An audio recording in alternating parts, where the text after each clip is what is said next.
Hello दोस्तों, स्वागत है आपका अपने यूट्यूब चैनल कौशल कॉम्पिटिटिव क्लासेस में।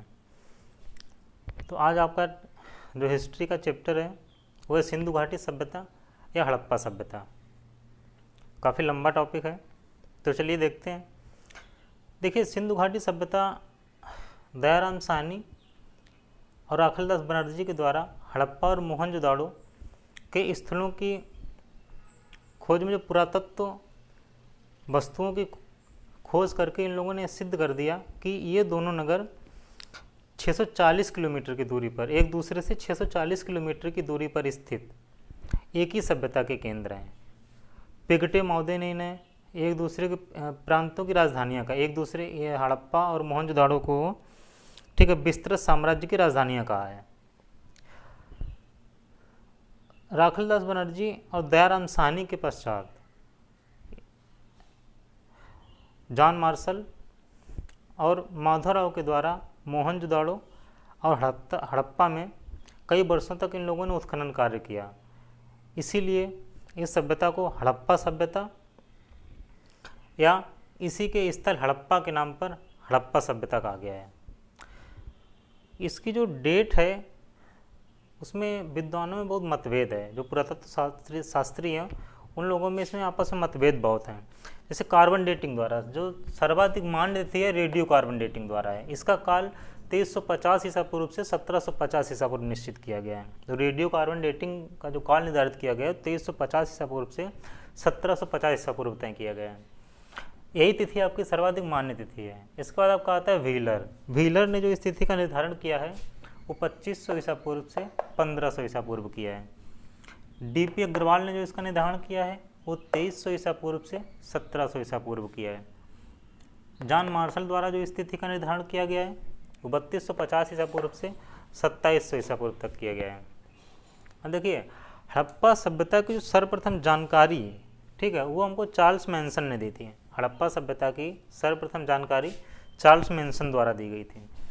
1903 या 4 में लॉर्ड कर्जन ने भारत में पुरातत्व विज्ञान की पुरातत्व विभाग था उसका गठन किया, ठीक है। और पुरातत्व विभाग का पिता अलेक्जेंडर कनिंघम को कहा गया। इसका जो पहले मुख्यालय था वह कलकत्ता में था, लेकिन जो पुरातत्व विभाग का वर्तमान मुख्यालय है वो आपका दिल्ली में है, नई दिल्ली में है। लेकिन यदि आपसे पूछता है कि यूपी में पुरातत्व विभाग का यूपी में मुख्यालय कहाँ पे, यूपी में, तो यूपी में आगरा में है, ठीक है। ये इसको आप याद रखिएगा कि यूपी में पुरातत्व विभाग का मुख्यालय आगरा में है। हम लोग देखेंगे हड़प्पा सभ्यता की खुदाई से भिन्न भिन्न जातियों के अस्थिपंजर प्राप्त हुए हैं, जो आपकी 4 थी। सबसे पहले प्रोटो ऑस्ट्रेलाइड, ठीक है, ये प्रोटो ऑस्ट्रेलाइड ये जाति थी, जनजाति थी, ठीक है, या इसको काकेशियन जाति बोलते थे। ये आपके ऑस्ट्रेलिया महाद्वीप से आए थे। जो इनकी हाइट होती थी वो 5.2 से 6.2 फीट तक होती थी। इसके बाद आपके आते हैं भूमध्य सागरीय, ये आपके अफ्रीका से आए थे। वो जो भूमध्य सागरीय जनजाति के लोग आए थे या जाति के लोग आए थे उन्हीं को द्रविड़ कहते थे। इनकी हाइट 5.8 से 6.8 फीट तक होती थी।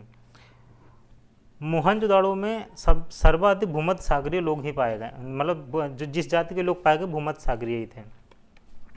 इसके बाद आता है मंगोलियन, ये यूरोपवासी थे।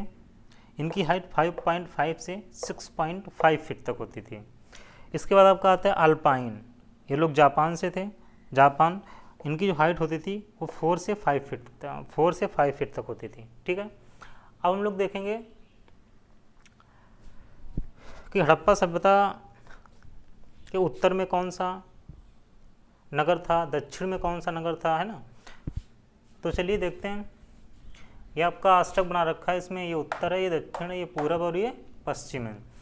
उत्तर में मांडा स्थित था, जो आपका जम्मू कश्मीर में है। मांडा चिनाब नदी के तट पर है, ठीक है, और इसकी खोज जगपति जोशी द्वारा की गई थी। मांडा जो नगर है इसकी खोज मांडा स्थल है, इसकी खोज जगपति जोशी द्वारा की गई थी। आपके दक्षिण में दैमाबाद स्थित है, महाराष्ट्र में है। दैमाबाद प्रवरा नदी के तट पर स्थित है। इसकी खोज बीपी बोपार्डिकर द्वारा की गई थी। इसको जो खोजा था बीपी बोपार्डिकर ने खोजा था।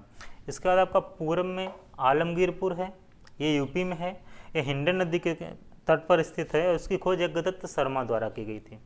इसके बाद आता है आपका पश्चिम में सुतकांगडोर है, ये बलूचिस्तान में है, ये दशक नदी के तट पर स्थित है और इसकी खोज मार्क आरएल स्टाइन द्वारा खोजा गया था। ठीक है, मार्क आरएल स्टाइन इसके खोज करता थे। अब देखिए पूरब पश्चिम उत्तर दक्षिण स्थल मिलकर सिंधु घाटी सभ्यता के जिस क्षेत्र का निर्माण करते हैं वो त्रिभुजाकार है।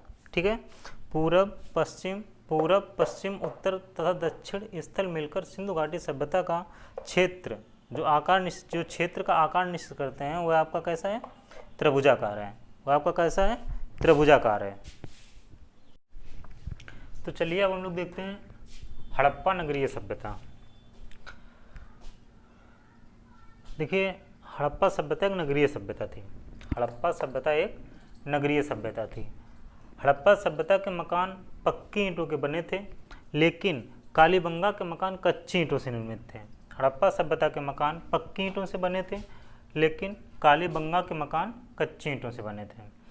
हड़प्पा सभ्यता की सड़कें एक दूसरे को समकोण पर काटती थीं। ठीक है, एक दूसरे को 90 डिग्री पर काटती थीं। सड़कें लंबी और चौड़ी होती थीं। अच्छा, हड़प्पा सभ्यता की मुख्य सड़कें कच्ची, देखिए हड़प्पा सभ्यता की जो मुख्य सड़कें थीं वो कच्ची ईंटों से निर्मित थीं, लेकिन जो मोहनजोदाड़ो की सड़कें थीं वो पक्की ईंटों से निर्मित थीं। और मोहनजोदाड़ो की जो ईंटें थीं वो चतुर्भुजाकार में होती थीं। ठीक है, तो हड़प्पा सभ्यता की मुख्य सड़कें कच्ची ईंटों से बनी थीं और लेकिन मोहनजोदाड़ो की सड़कें पक्की ईंटों से बनी थीं। हड़प्पा सभ्यता के मकानों के गेट मुख्य सड़क की ओर न खुलकर पीछे की ओर खुलते थे। ठीक है, अब देखिए हड़प्पा सभ्यता के जो मकानों के गेट थे वो मुख्य सड़क की ओर ना खुलकर पीछे की ओर खुलते थे। उसका कारण ये था कि उन लोगों का मानना था कि मुख्य सड़क की से जो आना जाना होगा, ठीक है, उसके कोलाहल और प्रदूषण से बचने के लिए ये लोग अपने घरों के जो गेट था मकानों का वो पीछे की ओर खोलते थे।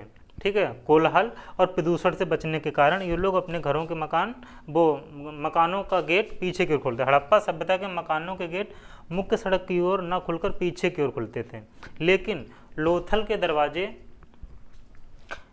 मुख्य सड़क की ओर खुलते थे। हड़प्पा सभ्यता में मुख्य द्वार के बाद एक आंगन होता था। आंगन के चारों ओर कमरे होते थे। ठीक है, और इनके मकानों में रसोई घर, शौचालय, कुआं और स्नानागार की उत्तम व्यवस्था होती थी। हड़प्पा सभ्यता में मुख्य द्वार के बाद आंगन होता था। आंगन के चारों तरफ कमरे होते थे। प्रत्येक घर में शौचालय और रसोई घर की उत्तम व्यवस्था होती थी। कुआं और स्नानागार भी होते थे। चनहुदड़ों में